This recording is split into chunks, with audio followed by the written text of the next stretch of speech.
many of you have been in that dreadful situation of a family member becoming hospitalized? How many of you spend long hours in the hospital waiting for a nurse or doctor to bring service to your family members? I sure have. I have been spending quite a large amount of time in hospitals, and let me tell you something. They are not doing the best job they can possibly be doing. In my opinion, I feel hospitals could be doing more to ensure their patients are in the best possible care in their dire situation and have 24-hour supervision. No exceptions whatsoever. I want to inform you why. Because the importance of our loved ones being cared for in the proper way in the hospital is extremely important. I mean, why wouldn't it be? Don't we all want our mothers, fathers, family, and friends to get the best care possible? I sure do. I would be a very unhappy camper to find out that I was paying so much money to receive terrible service. Anyone would. We will be taking a closer insight in the pros and cons of being hospitalized and the hospital's hospitality, as well as talking about long-term effects patients may experience after staying in the hospital.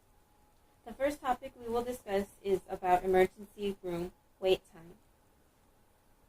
The second we will be talking about is doctors and nurses, and if they are taking care as they say they do.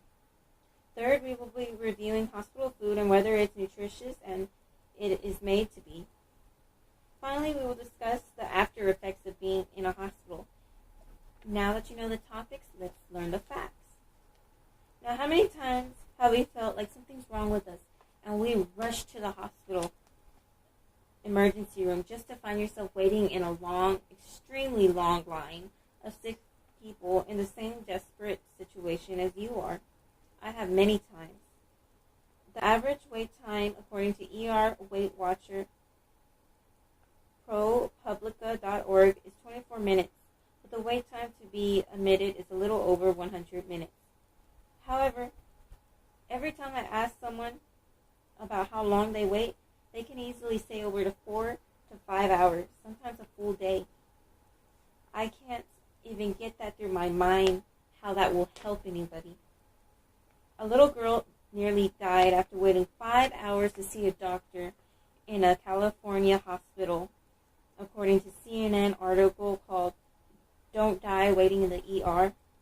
Research from Press Grey Associations also say nearly 400,000 people wait 24 hours or more in the ER. This is unacceptable. Hospitals need to be doing more and find a better solution to fix this problem.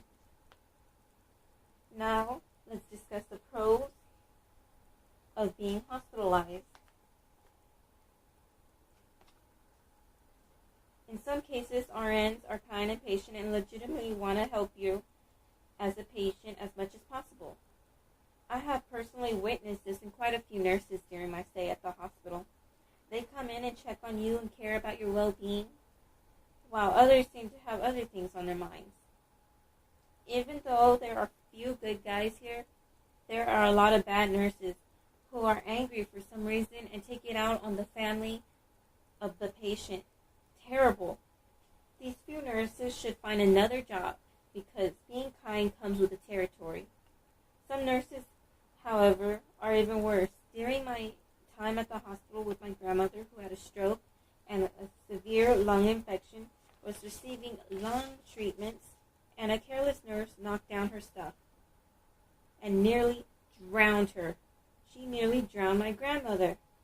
Now you tell me, how am I supposed to trust that they are taking care of our loved ones if they almost cause more damage during a simple treatment? Another thing nurses are terrible at is being there to supervise the patient. If family members weren't there to watch your sick, then I guarantee you more accidents would occur. I have been spending long days and nights at the hospitals, and I know that more than anyone, there is no 24-hour supervision. Even asking a nurse for help can easily take 30 minutes to an hour just for help. In some cases, that takes too long. The third issue is hospital food is just terrible. How do they expect their patients to get their energies up and get better when they are feeding them food they rather go hungry than touch? I feel this is one cause to patients staying longer in hospitals than they should. In the article called Hospitals Food Lack Proper Nutrition on cbc.ca states hospitals foods are not as nutritious as they say they are and less desirable. The final topic we will touch is hospital bills. After being hospitalized for months, the main concerns for patients should be strictly on gaining full health again, right? Sadly, most patients have to worry about outrageous hospital bills getting mailed to their doorstep every single day.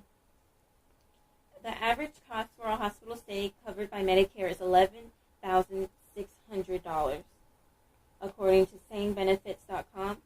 For patients without insurance and/or retired, this bill may be impossible to pay.